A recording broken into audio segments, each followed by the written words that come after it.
ஆச்சி மசாலா ஊறுகாய் வழங்கும் மணிச் செய்திகள். இணைந்து வழங்குபவர்கள் அரசன் சோ.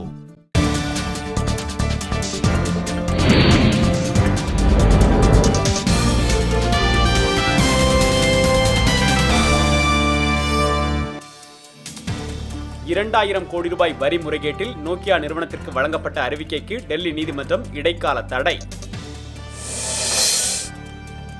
அமெரிக்காவுக்கு வருமாறு முதலமைச்சர் நரேந்திர மோடிக்கு அந்நாட்டு நாடாளுமன்ற உறுப்பினர்கள் அழைப்பு.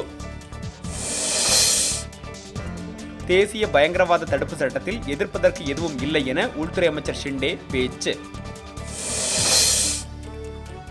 மும்பை குண்டுவெடிப்பு வழக்கில் உச்சநீதிமன்றத்தின் தீர்ப்பை சஞ்சய் தத் மதிக்க வேண்டும் என பாஜக கருத்து. 10ஆம் வகுப்பு தமிழ் 2ஆம் தாளில் குளறுபடியான கேள்விக்கு முழு மதிப்பெண் வழங்க தேர்வுத்துறை முடிவு. உயர்நீதிமன்ற ஆணையை மதிக்காததால் தொடர்வண்டித்துறை நிர்வாக மேலாளர் அலுவலக பொருட்களை பறிமுதல் செய்ய ஆணை. சென்னையில் 127 புதிய மலிவு விலை உணவகங்களை ஏப்ரல் 1ஆம் தேதி முதல் திறக்க மாநகராட்சி முடிவு. சென்னையில் வரும் 2ஆம் தேதி ஆரோக்கிய சமையல் குறித்த பயிற்சி வழங்க வேளாண் பல்கலைக்கழகம் முடிவு. கிறிஸ்துமஸ் போன்ற பண்டிகைகளை ஏழை எளியருடன் கொண்டாடுமாறு பாதிரியார்களுக்கு போப் பிரான்சிஸ் வேண்டுகோள். கொலை வழக்கில் குற்றம் சாட்டப்பட்ட தென்னாப்பிரிக்க வீரர் ஆஸ்கர் பிஸ்டோரியஸுக்கு பிணை வழங்கி நீதிமன்றம் ஆணை.